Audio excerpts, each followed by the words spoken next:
감사합니다. 139편 편 오셨습니까? 저는 제 아내랑 전도사 사역을 하면서 만났습니다.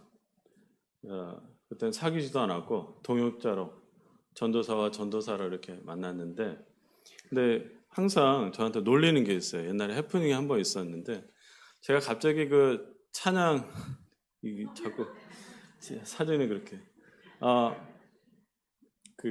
찬양 인도를 땜빵으로, 근데 찬양 인도 하시는 분이 갑자기 이제 배탈이 나신 거예요. 그래갖고 막 갑자기, 난 연습도 안 했는데 앞에서 이렇게 찬양 인도를 하는데 얼마나 긴장이 되겠어요. 그래서 제가 먼저 내가 풀어야겠다 그러면서 서로 인사 좀 하십시오 이렇게 하잖아요. 자, 이제 오른쪽에 있는 분들과 인사하십시오 이랬어요. 좌우에 있는 분들과 인사하십시오 이러려고 했는데 너무 떨다 보니까 오른쪽으로만, 그러니까 다들 오른쪽으로만 향하니까 뒤통수만 보이는 거예요. 그 아내가 그걸 지금도 뭐 떨면은 꼭 그러더라 막 이래요.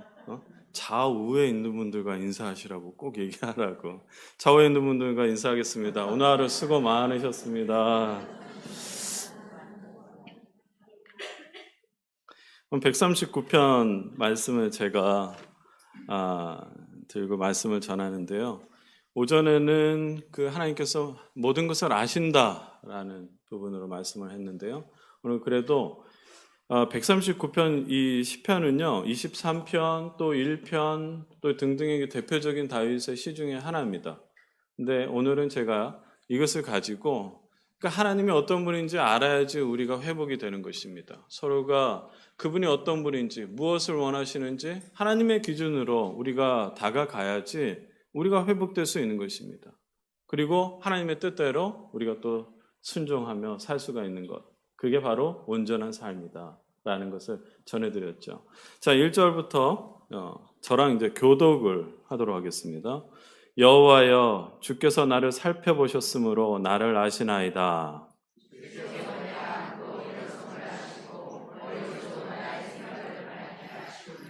나의 모든 길과 내가 눕는 것을 살펴보셨으므로 나의 모든 행위를 익히 아시오니,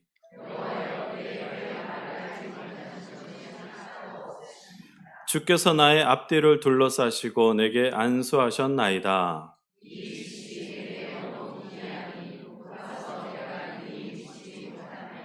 자, 나눌 건데요. 1절에서 5절이 하나님께서는 많은 것을 아신다, 모든 것을 아신다라는 내용이고, 6절에서부터 12절은 하나님은 어디든지 계시는 분이다라는 거예요. 그래서 7절 제가 또 읽겠습니다. 내가 주의 영을 떠나 어디로 가며 주의 앞에서 어디로 피하리이까?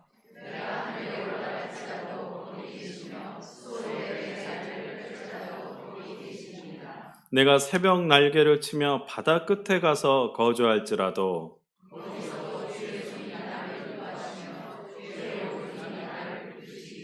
내가 혹시 말하기를 흑암이 반드시 나를 덮고 나를 두른 빛은 밤이 되리라 할지라도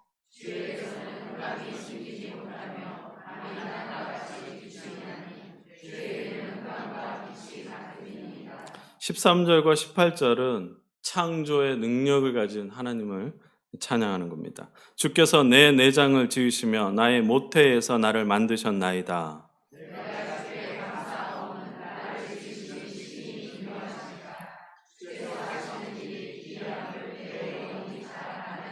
내가 은밀한 데서 지음을 받고 땅의 깊은 곳에서 기이하게 지음을 받은 때에 나의 형체가 주의 앞에 숨겨지지 못하였나이다.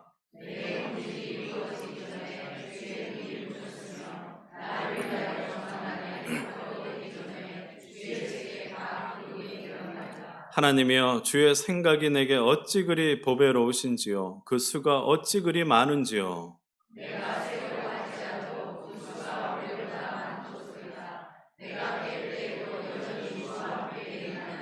자, 마지막 절까지는 하나님의 공의하심을 말씀하고 있습니다. 하나님이여, 주께서 반드시 악인을 죽이시리이다. 피 흘리기를 즐기는 자들아 나를 떠날지어다.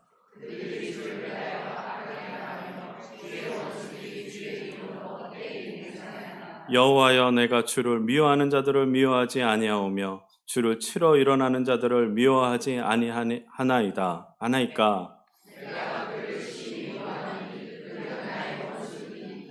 하나님이여 나를 살피사 내 마음을 아시며 나를 시험하사 내 뜻을 아옵소서. 내게 무슨 악한 행위가 있나 보시고 나를 영원한 길로 인도하소서. 아멘.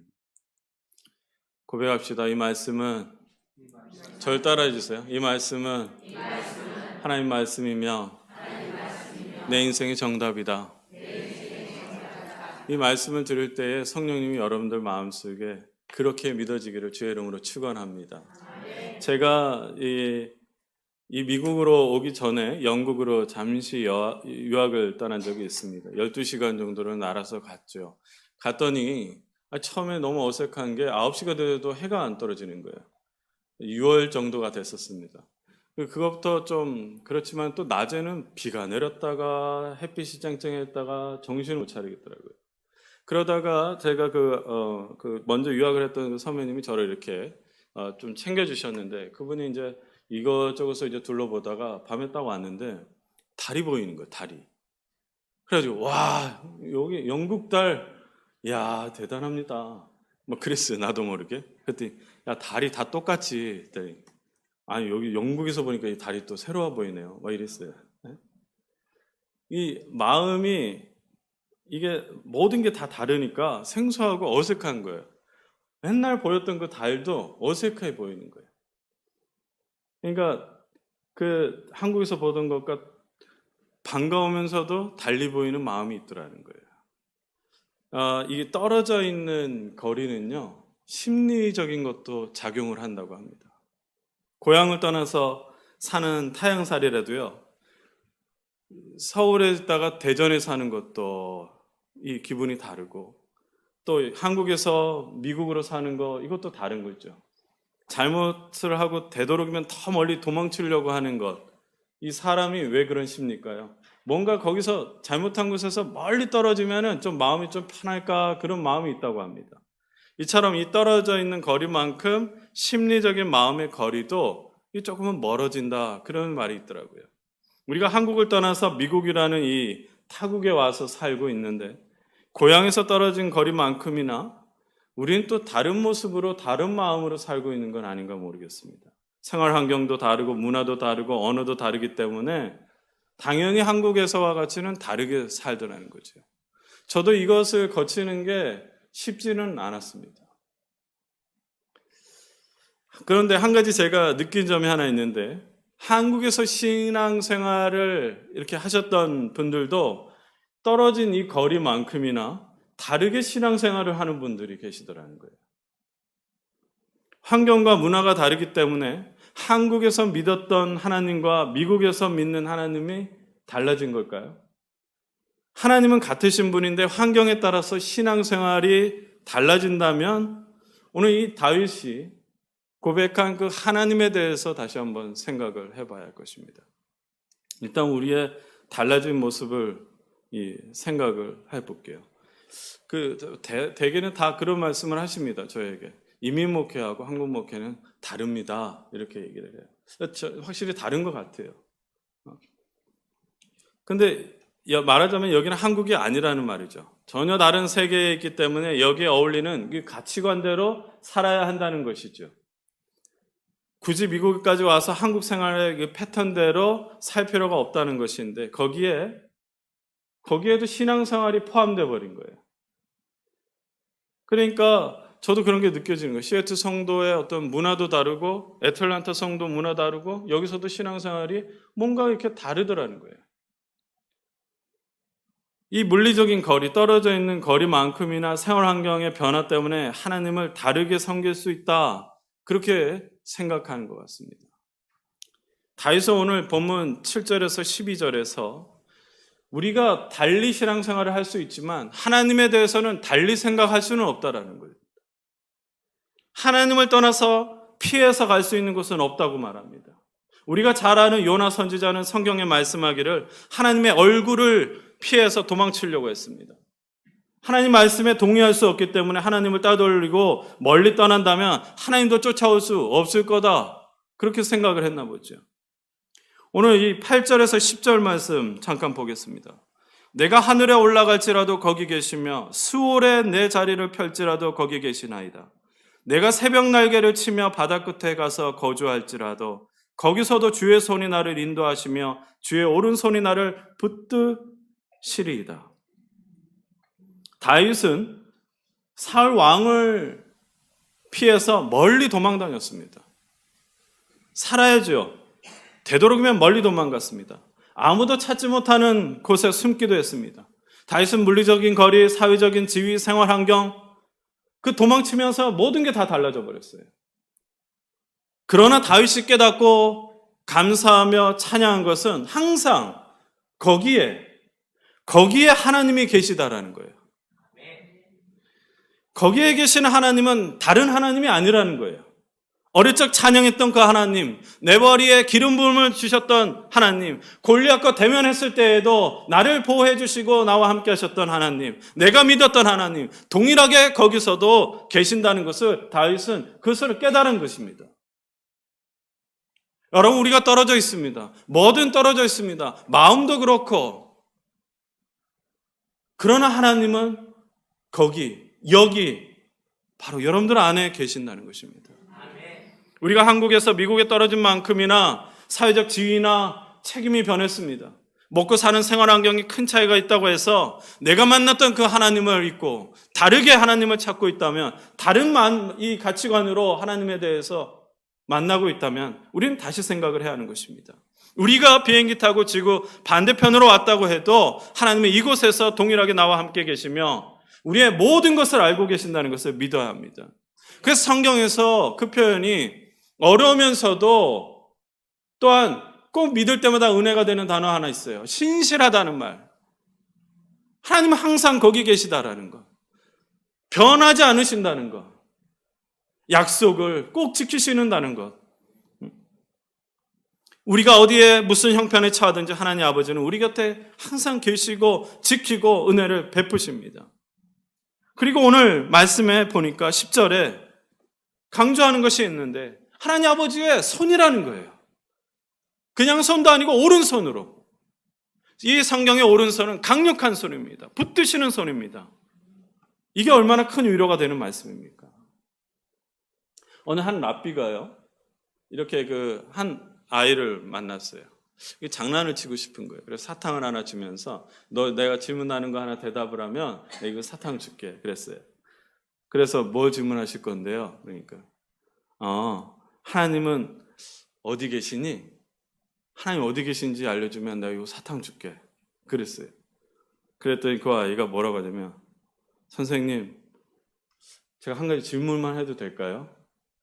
그래 해. 제가 이 질문에 답해 주시면 제가 사탕 2개 드릴게요 그랬어요.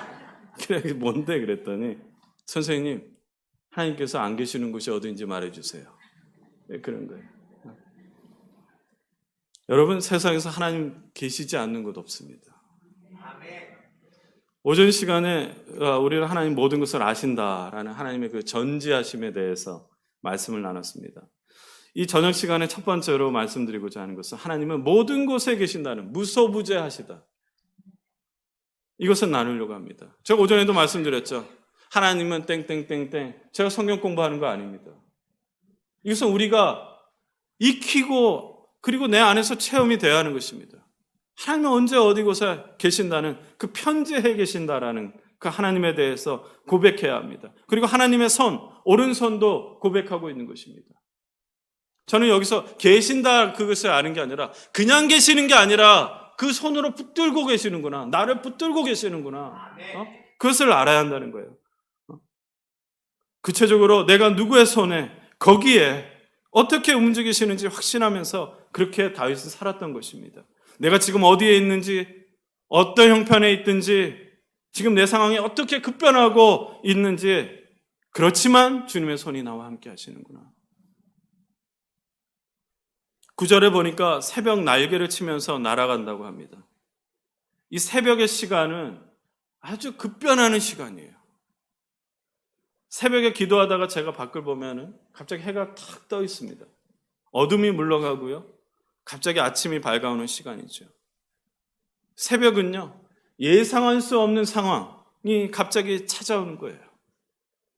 거기에 하나님은 항상 계십니다. 바다 끝에, 저 끝에 갈 수밖에 없는 상황이 나한테 올지라도 거기에서도 우리 하나님 아버지는 나를 인도하시고 붙잡고 계시는 것입니다. 내가 왜 여기 있는가? 내가 왜 여기 있을 수밖에 없는가?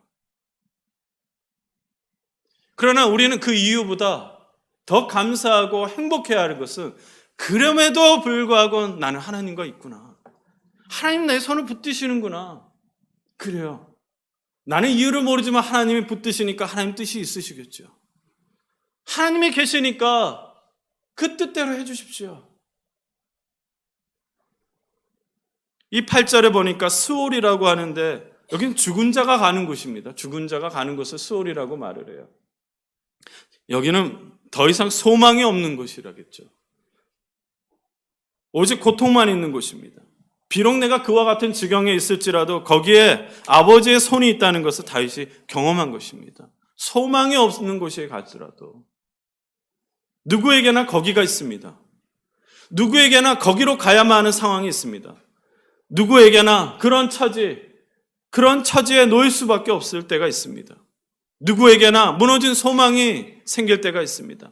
누구에게나 가정이 무너질 수가 있습니다. 누구에게나 육신의 병들고 망가지는 상황이 있을 수 있습니다. 그러나 하나님 아버지를 믿는 우리는 거기에서도 주님이 인도하시고 친히 붙잡고 계시는 주님의 손이 있다는 것을 명심하시기를 주의 이름으로 축원합니다. 내가 믿고 사랑하는 주님, 바로 거기까지 달려오시는 주님, 내가 주님의 손에 잡혀 있습니다. 따라합시다. 나는 주님의 손에 잡혀 있다. 할렐루야. 그럼 주님의 손에 잡혀 있어요. 다윗은 성전을 건축하고 싶었는데 건축을 못했습니다. 전쟁을 너무 많이 해서 그래도 다윗의 손, 너한테는 그것은 허락하지 않겠다 그러면서 그래서 아들 솔로몬에게 성전 건축을 넘기셨죠. 그리고 성전을 지을 수 있는 모든 재료를 다 준비를 하고 그리고 백성들 앞에서 이렇게 하나님을 찬양한 말씀이 역대상 29장 12절 말씀이 있습니다. 함께 읽어볼까요? 시작. 부와 귀가 주께로 말미암고 주제가 되사 손에 권세와 능력이 있사오니 모든 사람을 크게 하심과 강하게 하심이 주의 손에 있나이다. 다윗은 수시로 고백했어요. 어디 손에 있다고요? 주의 손에. 어떤 것들이? 모든 사람을 크게 하심과 강하게 하심이.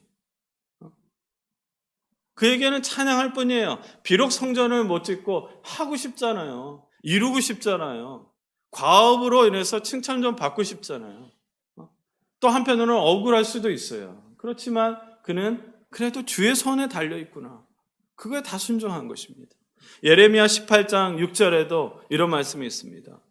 같이 읽을까요? 시작. 여호와의 말씀이니라 이스라엘 족속아 이 토기장이가 하는 것 같이 내가 능히 너희에게 행하지 못하겠느냐? 이스라엘 족속아 진흙이 토기장의 손에 있음 같이 너희가 내 손에 있느니라. 아멘. 일본 최고의 여자 작가 중에 미우라 아야코라고 하는 여인이 있습니다. 이 여인의 별명은요, 움직이는 종합병원이었어요. 24살 젊은 여인 때부터 13년 동안 폐결핵을 앓고 있었어요. 침대 생활을 거의 했습니다. 또 직장에 암이 생겼고 또 신경이 파괴되어가는 파킨슨병도 걸리면서 또 폐결핵이 더 심해져가지고 이 척추까지 염증이 생겨서 척추 카리에스라는 병이 생겼어요. 끊임없이 육체를 공격을 했습니다. 그런데 그녀에게는 한 가지 포기하지 않은 게 하나님에 대한 믿음이었습니다. 이 희망을 잃지 않고 그냥 살았죠. 그래서 인간의 죄와 하나님의 사랑에 대해서 관심을 갖고 쓴 그 책이 빙점이라는 소설책이었어요. 이것으로 인해서 유명한 일본 최고의 여류 작가가 됐습니다. 그가 이룬 일은 42살 때 일어났죠. 그녀가 이제 죽기 전에 이런 말씀을 남겼어요. 질병으로 내가 잃은 것은 건강뿐입니다. 그 대신에 신앙과 생명을 얻었죠. 사람이 생을 마감한 후에 남는 것은 그냥 쌓아놓은 공적이 아니라 제가 잃고 얻은 것으로 그저 함께 나눈 것뿐입니다. 하나님께서는 그녀가 어려운 상황 속에서 새로운 것을 깨닫게 하셨습니다. 항상 그녀와 함께 하시면서 그녀의 믿음을 주님의 손으로 그렇게 굳건하게 붙들어줬기 때문에 그렇습니다. 여러분, 사람마다 정말로 그들이 고백으로 되어지는 것들이 많이 있습니다. 하나님에 대한 고백, 이런 것들을 나눌 때에 정말 그들을 보면은 하나님의 손이 역사하고 있다는 것을 우리가 많이 경험하게 됩니다. 제가 많은 성도들을 못 뵀는데요. 입만 열면 간증이 나오시는 분들이 있어요. 막 병이 고침을 받았고 생활이 정말 좌초돼 버렸는데 어떻게 이렇게 일어섰는지 모르고. 근데 그들이 하는 말은 동일하게 전 제 힘으로 된 게 하나도 없어요. 하나님 손으로 제가 됐어요. 그런 고백을 하더라는 것입니다. 여러분, 우리가 이 하나님에 대해서 아는 지식이 있어야 돼요. 그래야지 우리가 온전한 삶을 살 수 있는 것입니다. 우리가 깨닫는 하나님에 대한 지식은 바로 언제 어디서나 항상 함께 하시고 친히 주님의 손으로 우리를 붙드셔서 소망과 능력으로 살게 하신다는 것입니다. 우리의 모든 상황을 우리의 손으로 붙들면서 살려고 해서는 안 됩니다. 무엇을 붙드냐? 자식을 붙드느냐? 과거의 행적을 붙드느냐? 우리의 능력으로 붙들면서 살려고 해서는 안 됩니다. 내 손에 있는 것은 내 것이 아니라 우리가 주님의 손에 붙들려 있기 때문에 우리가 능히 살 수 있는 줄로 믿으시기 바랍니다. 그래서 역대상 29장 14절에 다윗은 이렇게 고백합니다. 제가 무엇이며 저 백성이 무엇이기에 우리가 이렇듯이 기쁜 마음으로 바칠 힘을 주셨나이까. 모든 것을 주님께서 주셨으므로 우리가 주님의 손에 받은 것을 주님께 바쳤을 뿐입니다. 이 세상은 자기 욕심, 계획대로 살아가는 것이 아니라 오히려 주님의 손에 붙들려서 맡겨주신 것에 감사하면서 내어드리면서 살아가는 것입니다. 여러분, 첫사랑이요? 이것은 여러분들이 내어드리면 가능한 것입니다. 붙드심을 받고 있으면 이제는 감사함으로 내어드리십시오. 이 상황이, 이 위치가 내게 주어졌을 때 그 감사함으로 내어드릴 수 있기 바랍니다. 예수님을 생각하십시오. 예수님은 하나님 아버지 손에 강력하게 붙드셨습니다. 붙들림을 받으셨습니다. 아버지의 뜻대로 순종하고 그리고 모든 것을 벗어버리셨습니다. 벗으심으로 우리는 입게 되었습니다. 주님의 역사와 사랑은 내 손에 쥐고 있을 때 일어나지 않습니다. 나는 주님의 손에 붙들려 살고 있기 때문에 언제 어디서나 나와 함께 하시는 하나님 아버지의 놀라운 역사와 사랑으로 내 손에 쥐어진 것을 내어드릴 때에 우리는 온전한 삶을 살 수가 있는 것입니다. 두 번째로, 첫 번째는 하나님은 모든 것을 아신다는 거고요. 두 번째는 방금 말씀드린 거 뭐였죠? 모든 것에 계시는 것이에요. 세 번째는 무엇이냐? 하나님은 능력의 하나님이라는 거예요. 능력도 창조의 능력을 가지고 계시는 분입니다. 이 행복의 조건 중에 하나는요, 그 작은 일에 이게 리액션이 좋아야 한다고 합니다. 기쁨을 느낄 줄 알고 막 감격하고 감탄하는 거예요. 그래서 한국에서 최근에 사용했던 단어 중에 하나가 소확행이라는 게 있어요. 뭐냐면 소소하면서 확실한 행복, 이런 것을 말하는데, 이거를 원래 처음 사용한 말이 오늘 일본 작가로 말하는 게 아니라 일본 작가가 말했어요. 무라카미 하루키. 이 사람이 소확행이라는 표현을 썼는데 무슨 그 행복이냐면 빵을 구웠는데 모락모락 김이 나요. 그러면서 이걸 찢어요. 이게 행복하다는 거예요. 또 어떤 사람은요, 서랍을 딱 열었더니 그 양말이랑 속옷들이 가지런하게 이렇게 딱 있을 때, 뭐 이런다는 거예요. 그런 것들은 이제 작은 것들, 또 막 길가에 꽃을 보면서, 좋아, 막 이러면서, 그렇죠? 꽃길만 걸어야지, 이런 말. 근데 그분들은 착각하는 거예요. 원래 꽃길은 비포 정도로 해요. 그 가면은 힘들어요. 근데 그렇게 아주 소소한 것에 감탄할 줄 아는 사람이 행복한 사람이라는 거예요. 어떤 신자는 행복하게 신앙생활을 하는데 어떤 신자는 마지못해서 신앙생활을 해요. 어떤 신자는 기쁨과 만족을 가지고 신앙생활을 하는데 어떤 신자는 기쁨도 잊어버린 채 그냥 습관적으로 가정의 평화를 위해서 신앙생활을 해요. 만족감을 가지고 기쁘게 신앙생활을 하는 신자들을 관찰을 해보면요, 그분들은요 감격과 감탄이 있어요. 나는 아닌데요, 이런 표정들이요 다. 감탄이 있어요. 마음이 풍요롭고 여유가 있습니다. 눈물이 많고 웃음이 많고 참 너무 행복한 하나님에 대한 얘기를 하는데 눈물을 흘려요.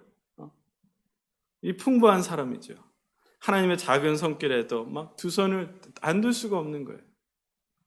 제가 앞에 앉아서 그러는데 제가 뒤에 앉았으면 그분들은 이미 나와요. 찬양할 때 이미 나와요. 막 손이 들리는지 안 들리는지 막 들썩거리는지 막. 근데 반대로 어떤 신자는요, 좋은 일을 보고도 좋다 이런 말을 못할 정도로 마음의 여유를 잃어버린 분들도 있습니다. 분명히 하나님의 놀라운 사랑과 은혜를 경험을 했는데도 야 신기하다 이런 말할 수 있는 감정도 잃어버린 분들이 있어요. 그냥 저분이 저런 얘기하면은 아유 저분의 하나님은 저런 분이고 내 하나님은 다른 분이야 이렇게 생각하는 분들도 있어요. 감사한 일에 감사하다 말도 못하고 또 미안한 일에 미안하다고 말도 못하고 그런 분들이 있습니다. 성경에 다윗을 표현할 때에 하나님의 마음에 합한 사람이다, 하나님 마음을 기쁘게 해드린 사람이다 이렇게 칭찬을 받았습니다. 왜 그랬을까요? 다윗도 죄를 저질러 봤어요. 하나님 뜻에 거역도 해봤어요. 실수도 했던 사람입니다. 그렇게 하나님께 기쁨을 드릴 수 있었던 것은 그래도 자신의 감정을 하나님 앞에 다 쏟아부을 줄 아는 사람이라는 거예요. 하나님 하신 모든 일에 대해서 전심으로 찬양하고 감탄했던 분이에요. 다윗이 얼마나 솔직하게 순수하게 반응했는지 우리가 잘 알잖아요. 하나님 언약궤가 왔을 때에 아내가 너무 민망해서 막 못 볼 정도로 그냥 옷이 벗겨질 정도로 춤을 추더라는 거예요. 너무 좋아서. 여러분, 사람이 나를 보고도 막 기뻐서 그렇잖아요. 여러분들 집에 개를 키우십니까? 막 달려오면 그것도 기뻐하는데 다윗이 그러한 것을 보면 하나님이 기뻐하지 않으시겠습니까? 그 감탄은 다윗이 얼마나 이뻐 보일까요? 그래서 하나님이 찬양 중에 거하시는 하나님이라는 말이 맞는 것 같아요. 나를 찬양하고 나만 바라보고 나보고 잘했다 그러고 나한테 영광 올려드린다고 하니까 하나님이 그 안에 오지 말라고 해도 오실 거예요. 다윗은 대표적으로 두 가지를 찬양했어요. 첫 번째로 하나님이 지으신 세계를 보면서 감탄하면서 찬양했습니다. 그게 시편 8편 1절인데요. 주 우리 하나님 주님의 이름이 온 땅에 어찌 그리 위엄이 넘치는지요. 저 하늘 높이까지 주님의 위엄이 가득합니다. 제가 이제 세 번역으로 읽어드렸지만 저렇게 찬양을 했어요. 양을 치면서 산과 들로 나가고 자연환경을 볼 때마다 그는 감탄하고 그리고 하나님께 찬양을 올려드렸어요. 수많은 꽃과 나무를 보면서 하나님의 손길, 무엇보다 하나님, 다른 것보다 창조의 능력을 그는 고백을 한 것입니다. 여러분, 현대를 사는 저와 우리는 하늘의 별을 보기보다는 들에 핀 꽃을 보기보다는 사람이 만든 기계나 영상을 보는데 익숙합니다. 막 찔리시죠. 대화가 안 돼요. 나를 깨우는 건 사람이 아니라 기계 소리잖아요. 그게 익숙합니다. 또 우리의 익숙한 건 뭐예요? 돈이나 명예, 성공이나 출세를 아름답다고 생각을 합니다. 성공한 사람, 경쟁에 이긴 사람을 보면서 부러워하고 찬사를 나눕니다. 출세하고 돈을 많이 번 사람을 보면서 감탄을 합니다. 번듯한 직장을 가진 남의 자식을 보면서 부러워합니다. 우리가 그런 세상적인 것들에 매료되어 버렸기 때문에 하나님께서 우리에게 주신 아름다운 것을 발견하지 못하고 살고 있지는 않습니까? 우리가 우리 주변의 아름다움을 느끼지 못하고 살아가는 이유 중에 하나는 이 세상이 아름답지 않기 때문이 아니라 아름다움을 느끼고 감격할 마음의 여유를 잃어버렸기 때문입니다. 내 마음속에 감격하고 감탄하는 여유가 없이 살아가기 때문에 아름답고 놀라운 하나님의 손길을 느끼지는 못하는 거예요. 여러분, 북극성 아시죠? 우리가 북극성을 보면 반짝반짝거린단 말이에요. 그게 거리가 1000광년이라고 합니다. 1000광년. 1광년이 빛의 속도로 갈 때 1년 걸리는 거래요. 그러면 빛의 속도로 엄청 빠르지만 빛의 속도로 1000년이나 가야 하는 거예요. 그러니까 북극성에 나온 빛이 우리 눈에 들어오기까지 1000년이라는 시간이 걸린다는 겁니다. 그렇게 거리가 멀어요. 그걸 반짝반짝거린 거죠. 그러니까 우리나라 역사로 보면은 고려시대 때 반짝거린 걸 지금 보는 거예요. 그러니까 그것을 우리 저녁에 보는데 오늘 저녁에 북극성이 반짝하면은 그거 언제 보는 거예요? 3019년에 보는 거예요. 여러분 이 산소에 비율이 있습니다. 0.0000만 조금만 해도 여기서 사람 다 죽는 거예요. 우주가 조금이라도 어긋나 버리잖아요. 다 부딪혀가지고 우리 다 죽는 겁니다. 하나님이 그걸 운행하고 계세요. 이걸 조절하고 계세요. 하나님 만드셨죠. 크고 작은 것들 하나하나 하나님의 손으로 만드셨는데 여러분 우리가 이것 갖고도 숨 쉬는 것만으로도 감격 없이는 살 수 없고 감사 없이는 살 수가 없는 것입니다. 또 감탄하면서 찬양했던 게 바로 오늘 139편 14절에 자기 자신이에요. 자기 자신. 14절 우리 같이 읽어보겠습니다. 시작. 내가 주께 감사하옴은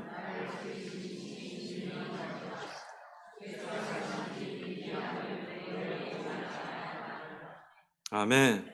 하나님의 창조하심이 오묘하고 놀랍다고 말하는데 우리를 빚어주신 것에 감사를 드리고 있는 것입니다. 내가 이렇게 태어난 것 참으로 놀랍고 하나님의 계획과 능력이라는 것입니다. 인생을 살면서 내가 이 땅에 태어나 이렇게 살아가는 거 이거 신비롭고 놀라워서 하나님의 깊은 생각도 헤아릴 수가 없다는 말을 지금 오늘 얘기하고 있는 거예요. 이렇게 창조된 우리의 이 소중함은 하나님의 놀라운 능력만큼이나 귀한 것입니다. 창조의 능력, 이 놀라운 것을 누구에게 사용을 했다고요? 우리에게 사용을 했어요. 가장 가장 소중한 가치, 그걸 우리에게 사용을 했다니까요. 그러니까 하나님께서 우리가 소중하지가 않을 수가 없는 거예요. 목숨을 바쳐서라도 구원해내야 하는 것입니다.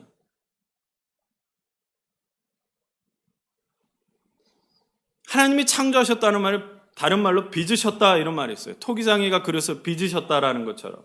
여러분 토기장이가 그릇 빚는 장면을 보신 적이 있습니까? 진흙을 잘 반죽을 해서 농로에 올려놓고 마음에 들 때까지 빚는 장면이 있어요. 토기장이신 하나님의 손을 거치면은 보잘것없는 진흙덩이가 아름다운 그릇이 되는 것을 보면 상상하면 얼마나 감격스러운지 모릅니다.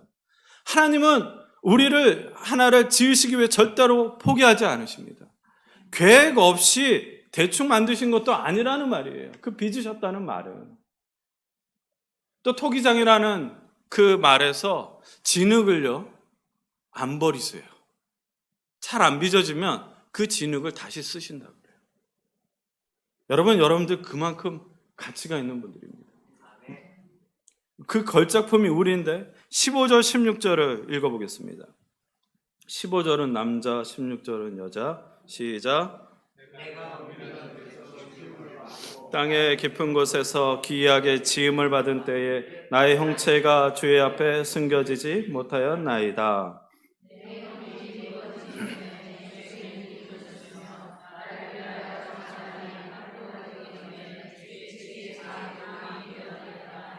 이 15절을 보면은 땅의 깊은 곳이다 이런 말하는데 이거는 은유적인 표현으로 어머니의 자궁을 말하는 거예요.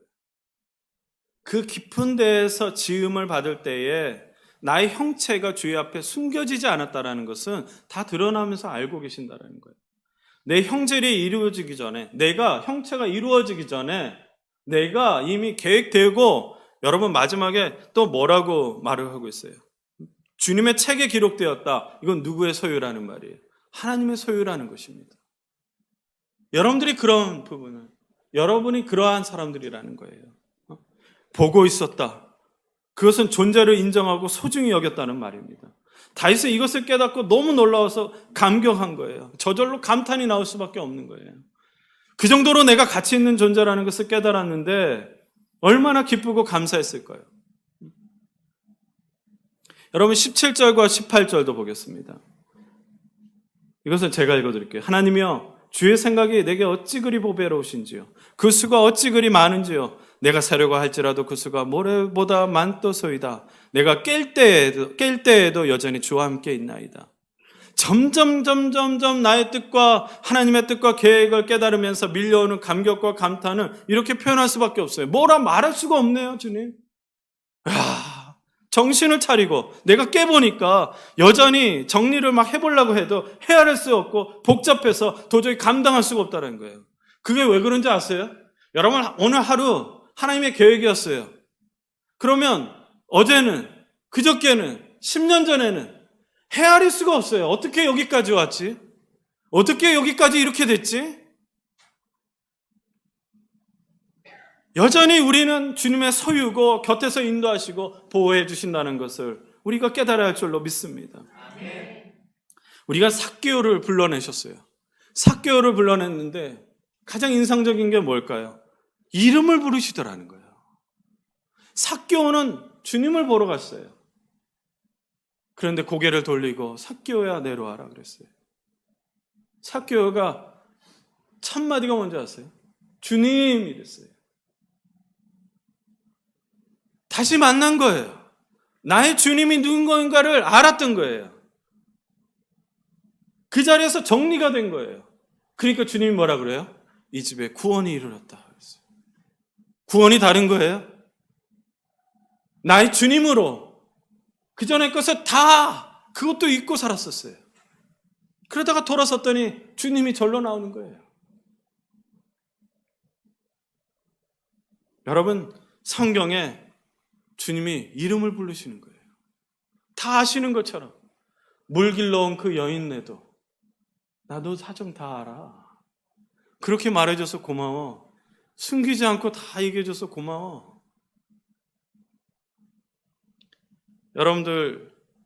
여러분들의 그 교회 이름의 대표적인 구절이죠. 요한복음 10장 14절 15절 같이 읽어보겠습니다. 시작. 나는 선한 목자라. 나는 내 양을 알고 양도 나를 아는 것 같이 아버지를 아는 것 같으니 나는 양을 위하여 목숨을 버리노라. 아멘. 예수님은 자신의 양들을 안다고 하셨어요. 그것은 어떤 깊은 관계까지 있냐면요, 하나님과 내가 관계된 것처럼 아는 것 같이 난 너희들을 알아 라는 거예요. 이건 보통 존재가 아니에요.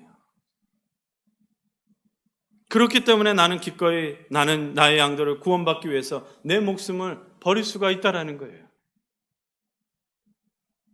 저는 이 가치, 저는 이걸 개척하면서 경험을 했습니다.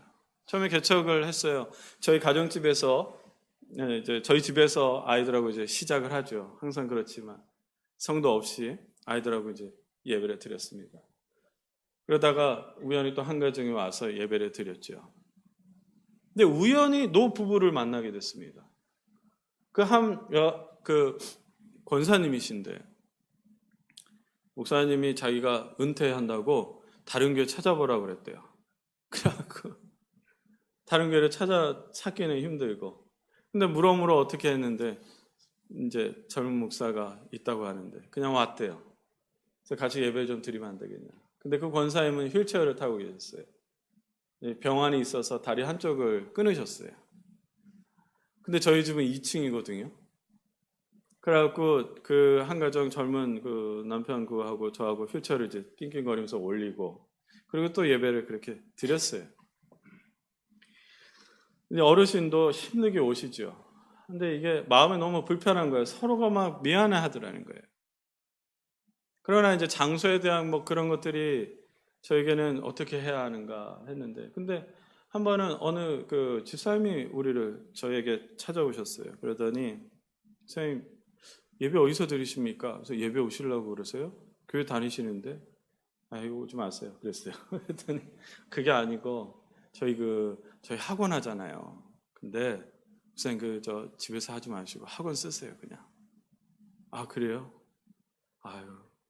그러다 고민 끝에 이제 갔습니다. 갔는데 제가 우리 그 아내하고 모두 성도들이 그 건물에 들어서자마자 울었어요. 왠지 아세요? 엘리베이터가 있어갖고. 여러분들은 그 이해 못하실 거예요. 권사님이 그걸 놓고 기도했대요. 이걸 어떻게 해결되지? 미안해 죽겠는데 막 그러는 거예요. 그래서 하나님, 그래서 제가 그렇게 얘기했어요. 권사님 때문에 엘리베이터 생긴 거예요. 그리고 예배를 드렸죠. 그리고 6개월 예배 드리시고 돌아가셨어요. 하나님은 그 한 영혼 때문에 저를 붙여주시고 또 그렇게 행복하게 신앙생활하다 가셨죠. 제가 또 아침에는 예배 드렸지만 이제 미국 교회가 제가 2년 동안에 혼자 새벽 기도를 하고 있으니까 주일 예배 시간을 그저 주셨어요. 저녁 6시 반.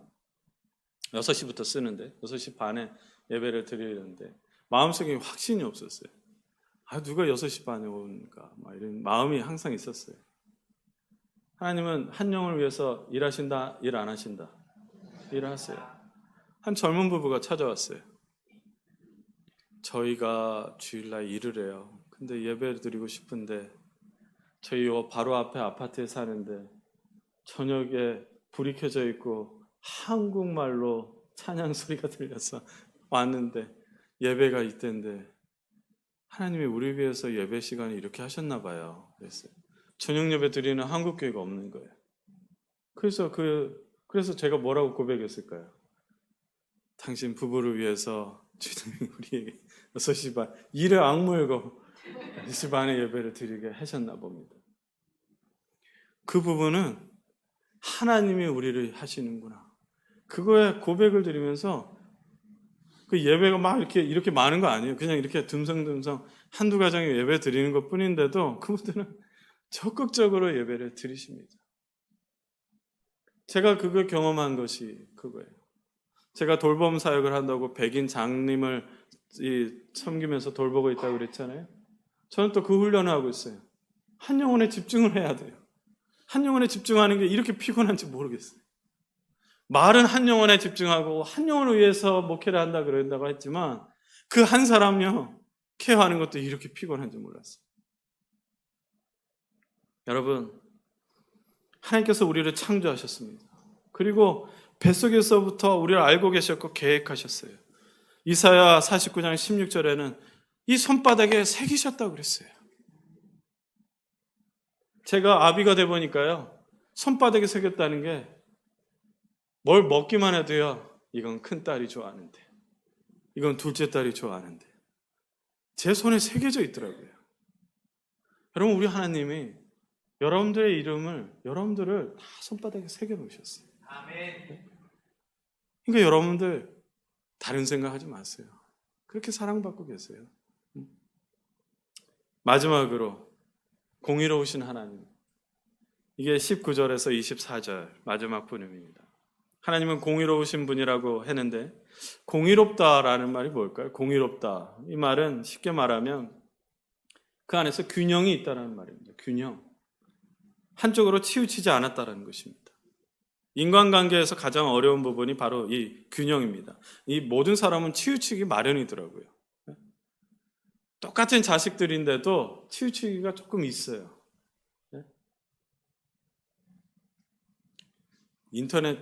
인터넷으로 이게 실시간으로 간다 그래서 제가 딸들이 볼까 봐 그래서 어디에 치우친다는 말은 못하겠다. 근데 우리가 쓰는 표현 중에 손이 안으로 굽는다는 말이 있습니다. 아무리 균형 있게 일을 처리한다고 하지만은 완벽할 수가 없어요. 마음이 가는 사람이 있는가 하면 왠지 미워지는 사람도 있기 때문입니다. 사람이 완벽하게 균형을 갖추지 못하는 인간관계를 갖는 첫 번째 이유가 눈에 보이는 것대로, 눈에 보이는 대로 판단하기 때문입니다. 자기 취향대로. 여러분들 중에도 저를 그런 분이 전혀 없는 것 같아요, 지금은. 근데 아까 한 10분 전만 해도 빨리 안 끝내면 미워할 거야. 이런 표정들이 있었어요. 근데 눈에 보이는 대로 판단할 수밖에 없고 또 믿을 수밖에 없습니다. 사람은 눈에 보이는 대로 저울질을 하면서 변덕을 부리기가 쉽습니다. 사람의 이 한계를 성경에서도 말해주고 있어요. 우리가 대표적인 게 민수기 13장입니다. 민수기 13장은 무슨 내용이냐면 모세는요 하나님의 명령대로 했는데 하나님의 명령대로 각 지파에서 한 명씩 대표자를 뽑아요.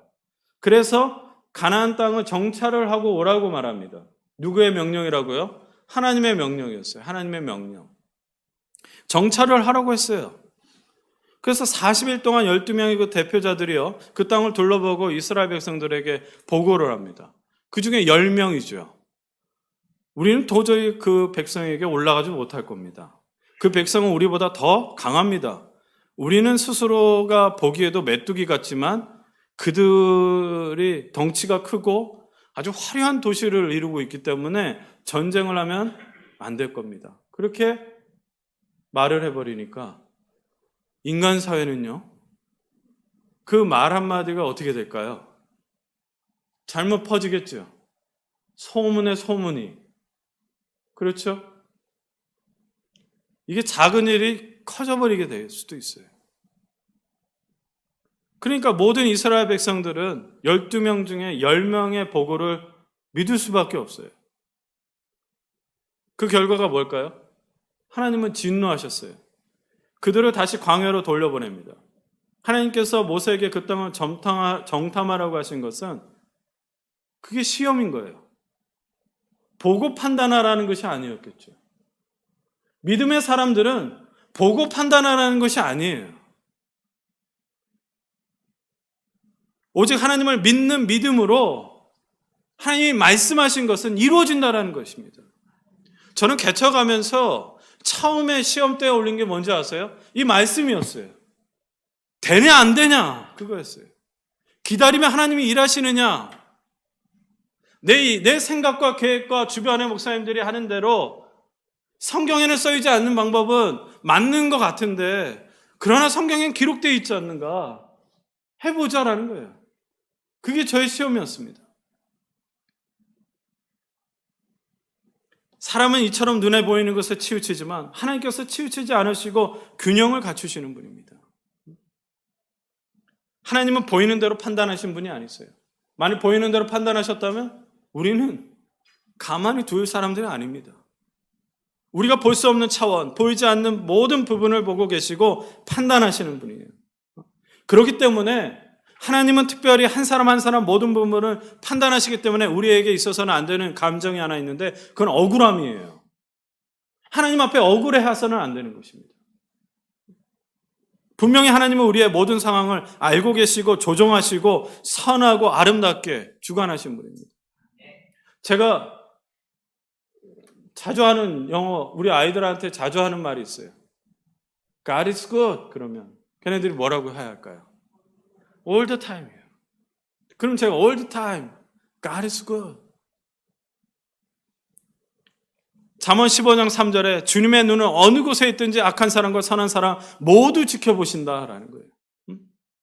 하나님은 어느 곳에든지 선한 사람만 지켜보시고 선한 사람이 원하시는 대로 이끌어주는 분이 아니라는 겁니다. 악한 사람, 선한 사람을 모두 균형 있게 지켜보는 분입니다. 그러니까 우리는 흔히 이렇게 말을 해요. 저 사람 왜 잘 돼? 여러분, 보이는 대로 말하면 안 돼요. 그래서 예수님 뭐라 그래요? 네 눈에 뭐를 보라고요? 네 눈에 이것 좀 네가 볼 줄 알아야지. 들보가 박혀 있잖아. 욥기 34장 21절에도 참으로 하나님의 눈은 사람의 일거수일투족을 살피시며 그의 발걸음을 낱낱이 지켜보고 계신다. 그렇게 말씀했어요.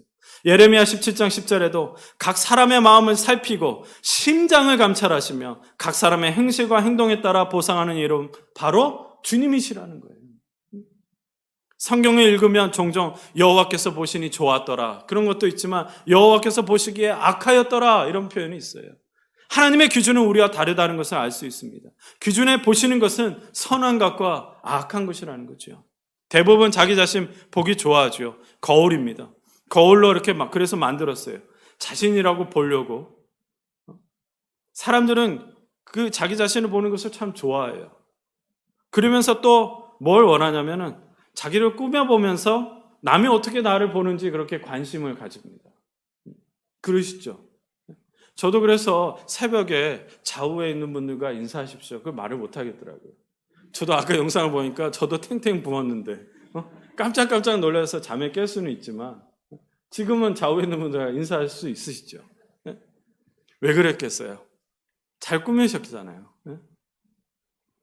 우린 그런 사람들이에요. 근데 제일 우리가 중요한 것은 내가 나를 어떻게 보는가, 다른 사람들이 어떻게 보는가, 그것이 있는 게 아니라 하나님께서 나를 어떻게 보시는가. 첫사랑을 회복했을 때 하고자 하시면 주님이 나를 어떻게 보고 계실까? 하나님께 맞춰드려야죠. 하나님의 생각대로 하는 것. 이것이 제일 중요한 문제인 것입니다. 아무리 자기가 잘난 줄 알고 아무리 세상 사람들에게 칭찬을 받는다 할지라도 하나님 보시기에 옳지 않는다면 우리는 온전한 삶을 살지 않고 있는 것입니다. 하나님 뜻대로, 하나님 계획대로 하나님과 함께 사는 것이 온전한 삶을 사는 것입니다. 사무엘 선지자가 이새의 아들들에게 가보라 그랬어요. 그래 기름을 부으라고 했는데 딱 갔더니 키가 크고 잘생긴 첫째 아들이 확 들어왔어요. 엘리야. 그 아들 너무 잘생겼으니까 자격 있는 줄 알고 기름을 부으려고 했더니 멈춰 세우면 뭐라 하세요? 너는 외모 보지 말아라. 나는 그 사람의 중심 마음을 보느니라. 그렇게 말씀을 하시죠. 그 행동의 배후에 숨은 동기도 보신다는 것입니다. 아신다고 우리가 오전에 봤어요. 여러분 그 말씀이 다윗도 알고 있어요. 뭐라고 하냐면 4절 한번 보세요. 139편 4절. 다 아시는데 내가 무슨 말을 하지도 않았는데 할 것도 안다는 거예요. 이 말은 그런 것입니다. 혀의 말을 알지 못하는 것이 하나도 없다는 거예요. 무슨 말을 할 것 다 아신다는 것입니다. 그 자리에 이미 마음속 깊은 곳에 자리를 보고 계시는 거예요. 에스겔서 8장을 보면은 에스겔서에게 환상을 보여주면서 큰 벽으로 인도를 하십니다. 그리고 그 벽에 조그만 구멍이 하나 있어요. 한번 봐 그래요. 그게 봤습니다. 근데 잘 안 보여요. 그러면서 하나님께서 에스겔에게 그 벽을 헐어버려라 그랬어요. 벽을 헐어버렸더니 큰 문이 하나 나오더라는 거예요. 하나님께서 문을 열고 들어가서 무엇이 있는지 봐라 그랬어요. 그 문을 열고 들어가 봤습니다. 그러니까 그 방에 온갖 더러운 벌레와 더러운 짐승들과 모든 우상들이 그려진 벽이 있더라는 거예요. 그리고 이스라엘 장로 70명이 그 우상들에게 제사를 드리고 있다는 거예요. 하나님께서는 이러한 환상을 에스겔에게 보여주시면서 그들을 심판하겠다 그렇게 말씀하죠. 입술로는 하나님을 섬긴다고 하지만은 정작 그 마음속에는 그 깊은 곳엔 더러운 것들이 있고 하나님을 온전히 섬기지 못하고 우상을 섬기고 있다는 겁니다. 하나님을 속일 수 있고 하나님께 숨길 수 있고 하나님으로부터 감출 수 있다고 생각한 그 죄악을 저지른 것입니다. 그러나 하나님은 이미 이스라엘 백성들 그리고 이스라엘 리더들 마음속 깊은 곳에 더러운 것들이 보시고 계셨던 거예요. 에스겔에게 벽에 구멍을 보게 했을까요? 왜 그랬을까요? 왜 담을 무너뜨리라고 하셨을까요? 왜 문을 열어보라고 하셨을까요? 사람은 사람의 마음을 제대로 보지 못하기 때문입니다. 저도 목사지만 우리 성도들이 무슨 생각을 하는지 아무것도 모릅니다. 그래서 기도할 수밖에 없는 거예요. 하나님이 역사해달라고. 하나님이 저 인생에 개입해달라고. 제가 수천 마디의 설교를 아무리 잘한다고 해도요. 그 마음에 더러운 것이 하나님 앞에 드러나지 않으면 해결할 수가 없는 것입니다.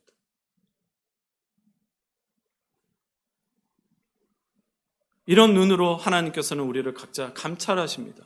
보실 때마다 우리 악한 행동, 또 선한 행동 모두 저울에 올려놓으십니다. 이런 눈으로 노아의 시대의 사람들을 보셔서 홍수로 심판하셨고 소돔과 고모라 사람들을 보시고 불로 심판하셨습니다. 이런 눈으로 이스라엘 백성들을 보시고 심판하셨습니다. 성경 속의 이야기가 아닙니다. 세계 역사를 보면은 하나님이 그렇게 하신다는 것을 우리가 알게 됩니다. 하나님은 절대로 악한 행위가 영원히 숨길 수 없다고 하셨습니다. 사랑하는 성도 여러분, 우리가 여기서 깊이 생각할 게 있습니다. 우리가 절대로 잊어서는 안 되는 것이 하나님의 목전, 하나님의 눈앞에서, 하나님 눈앞에서 죄를 짓게 된다는 것을 우리는 잊지 말아야 합니다. 그래서 다윗도 그가 잘못을 하면서 시편 50편 41절에 내가 주께만 범죄하여 주의 목전에 악을 행하였나이다. 그렇게 고백했어요. 여러분 그냥 하나님 앞에 제가 죄를 졌어요. 그게 아니고 하나님의 눈이 이렇게 보고 계시는데 하나님의 눈을 이렇게 보고 계시는데 그 눈앞에서 내가 그 더럽고 추악하고 악한 짓을 저질러 버렸습니다.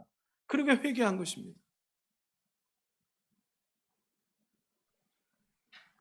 내 눈을 똑바로 쳐다봐. 예수님께서도 그렇게 가르쳐 주셨고, 우리 신앙생활에 있어서 가장 중요한 것은 그래서 하나님 앞에 온전한 마음을 갖는 것입니다. 다윗은 그것을 갈망했어요. 그래서 23절, 24절 마지막을 읽어보겠습니다. 23절, 24절 시작. 하나님이여 나를 살피사 내 마음을 아시며 나를 시험하사 내 뜻을 아옵소서. 내게 무슨 악한 행위가 있나 보시고 나를 영원한 길로 인도하소서. 여러분, 저 완벽한데요 라고 말하는 게 아닙니다. 그의 갈망을 말하는 거예요. 자신의 마음을 더 구체적으로 지켜봐 주시기를 갈망했어요. 하나님 저 더 봐주세요. 자신이 의롭기 때문에, 완벽하기 때문에 아니에요. 죄악의 길로 가기보다는 하나님의 기뻐하시고 인도하시는 그 영원한 길로 가기를 원하는 거예요. 우리는 그것을 선택을 해야 하는 것입니다. 그것이 지혜로운 것이고 그게 온전한 삶을 사는 것이기 때문입니다. 이제 말씀을 마치겠습니다. 오늘 오전과 저녁에 하나님과 뜻과 계획을 그저 아는 것보다 하나님 뜻과 계획대로 사는 것이 온전한 삶이라는 것을 제가 지금 말씀드리고 있습니다. 온전한 삶, 그것은 우리가 생각하는 기준의 완벽한 삶이 아니라 하나님이 보시기에 칭찬받으면서 살아가는 것이 온전한 삶이에요. 우리가 그것을 회복할 때에 하나님과 너무나도 행복한 그러한 생활을 할 수가 있는 것입니다. 다윗은 시편 139편을 통해서 우리가 어떻게 하나님 앞에 살아야 하는지를 알려주고 있어요. 그의 인생을 봤더니 하나님이 이런 분이셨어요. 하나님이 이런 분이셨어요. 그래서 우리는 어떻게 살아야 하는지 다윗에게 지금 코치를 받고 있는 것입니다. 하나님 어떤 분인지 알아야지 그분의 뜻과 계획대로 순종할 수 있기 때문입니다. 첫째는 하나님 모든 것을 아시는 분이세요. 모든 것을 아시는 분이세요. 불신하지 마세요. 하나님 이거 아실까? 말도 꺼내지 마세요. 다 알고 계세요. 그러나 뭐라고요? 솔로몬에게 말해준 것처럼 다 아시니 너는 주님을 더 찾으라. 다 아신다 해도 다 아시죠? 그게 아니라 주님을 더 찾으라. 알고 있기 때문에 더 찾으라. 두 번째로 하나님은 어떤 분이시라고요? 다 모든 곳에 계시는 거예요. 그래서 성경 공부를 하면 전지하신 하나님, 또 무소부재하신 어느 곳에나 다 계시는 곳이에요. 어느 곳에나 다 계시는 분이라는 거예요. 세 번째는 뭐라고요? 보통 능력이 아니에요. 그 능력이 아니에요. 창조의 능력이에요. 그분만이 하실 수 있는 것을 누구에게 쏟아부으셨다고요? 여러분에게 쏟아부으셨어요. 그분만이 할 수 있는 것을. 그렇기 때문에 여러분 그만한 가치가 있는 거예요. 저는 하나님 나라 위에서 교회 개척을 했습니다. 목사님 교회 힘든데, 개척도 힘든데 왜 하셨어요? 하나님 나라를 위해서 했어요. 예수님의 관심은 하나님 나라였어요. 승천하시기까지 제자들 아쉬울 정도로 하나님 나라에 대해서만 말씀하시고 가셨어요. 하나님 나라가 뭔지 아세요? 여러분들이에요. 하나님의 통치가 일어나는 그 나라가, 그 위대한 나라가, 그 능력 있는 나라가 여러분들이에요. 그 한 영혼이 늘어나면 하나님 나라가 늘어나는 거예요. 하나님 다스리는 곳이 늘어나는 거예요. 그래서 저는 하나님 나라에 예수님이 그렇게 관심 있게 하신 거, 예수님의 소원을 풀어드리려면 하나님 나라를 확장해야 돼요. 한 영혼을 더 전도해야 돼요. 그러니까 여러분들도 그 하나님 나라에 대해서 우리 시애틀 에버그린 교회를 위해서 기도해 주십시오. 시애틀에 하나님 나라가 확장하게 해 주십시오. 저는 새벽 기도를 하다 보면서 하나 또 깨닫는 게 있어요. 기도를 막 하다 보니까요, 하나님 마음이 알게 되는데, 최근에는요, 하나님께 저한테 하나 주문한 게 있었어요. 몰랐거든요. 저희 지역은 보잉이 있고, 그리고 뭐 또 이렇게 기술자들도 많고, 과학자들도 많으니까, 괜찮은 지역이에요. 근데 그 지역에 이슬람 사원이 들어와요. 전 몰랐거든요. 근데 하루는 도로를 넓히려고 공사를 막 해요. 그래서 저쪽에 나무들을 막 다 깎아내려요. 근데 저는 몰랐죠. 왜냐면 그 지역을 제가 좀 늦게 왔거든요. 여기 왜 이렇게 한 겁니까? 했더니 이슬람 사원이 들어온다는 거예요. 아, 그런가 보다 그랬어요, 저도. 근데 하루는 새벽 예배를 하고 있는데 너 나를 위해서 좀 기도 좀 해줘라. 아, 말씀하십시오. 뭘 기도할까요? 아무도 이슬람 사원에 대해서 기도 안 한다? 그렇게 생각을 해보니까 이슬람 사원이 주변 한국 사람들은 땅값을 얘기해요. 땅값만 계산을 해요. 집값이 어찌 될까 걱정을 해요. 또 이슬람 사람들이 오니까 또 이슬람 사람들이 많이 없는데 왜 여기 올까 이러면서 그런 관심이에요. 근데 하나님 관심은 뭐였을까요? 하나님은 더 찬양받기를 원하세요. 하나님은 한 사람이라도 더 구원받기를 원하세요. 하나님은 하나님의 영향이 더 펼쳐지기를 원하세요. 그게 합당한 거고 그게 회복인 거예요. 원래 주인은 누구예요? 원래 주인은 하나님이세요. 원래 주인을 찾아야 하는 마당에 그게 들어서니까 하나님 불편하셨나 봐요. 아무도 기도 안 해. 네가 기도해 볼래?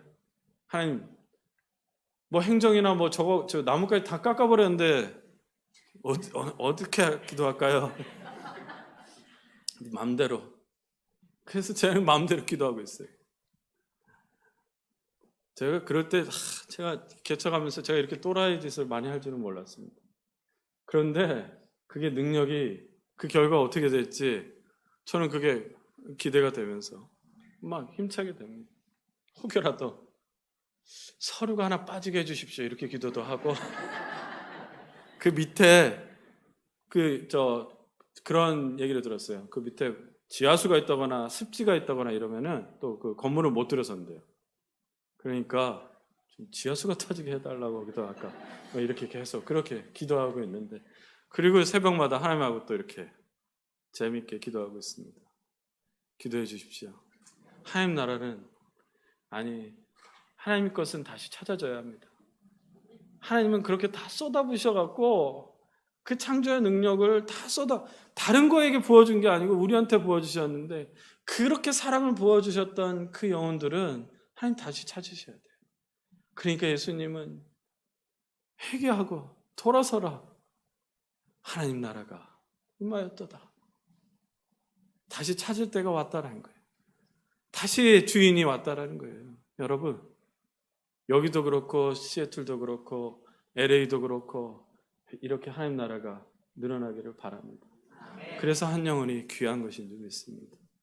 여러분 그렇게 공의의 하나님 오늘 제가 이 139편 더 하고 싶은 말 밤새도록 하고 싶지만 그러면 큰일 날 것 같아서 139편 여러분 나중에 읽으실 때 여러분 이름 넣고 읽어보세요. 눈물이 쏟아집니다. 이게 정말 내였고 내 인생이었고 그리고 내 이름이었습니다. 자식들한테도 이 이름을 놓고 하면 하나님이 이렇게 또 역사해 주실 줄로 믿습니다. 여러분 또 주일날도 말씀은 전하겠지만 이렇게 기회를 얻고 하나님 말씀으로 여러분들을 섬길 수 있어서 너무나도 감사했습니다. 여러분 첫사랑이 아니라 정말 하나님과 끊어지지 않는 놀라운 죽음보다도 강한 그러한 사랑으로 정말 이 교회와 또 이 지역에 귀한 일꾼들 되기를 주의 이름으로 축원합니다. 제가 기도하겠습니다. 이 시간에 한 목소리로 기도하고 잠깐 반주해 주시겠습니까?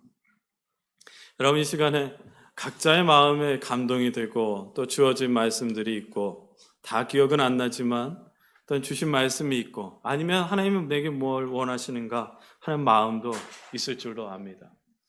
여러분 이 시간에 한번 다 토해내 봅시다. 여러분 언제 토해야겠습니까? 한번 토할 때에 완전히 내 안에 있는 걸 다 토해내고 기도할 때에 정말 우리 안에서 역사하시는 하나님을 경험하게 될 줄로 믿습니다. 여러분 이 시대가 시대라서 하나님의 역사가 멈춰진 겁니까? 아니요. 계속되고 있습니다. 시애틀에서도 계속되고 있고 여러분들 안에서도 어느 이 시간에 역사될 줄로 믿습니다. 하나님 말씀 붙잡으십시오. 아니면은 붙잡혀달라고 나를 붙잡아달라고 기도하십시오. 그래서 우리 시간에 주여 한번 외치고 기도할 때 주님의 역사가 기대하며 기도하겠습니다. 주여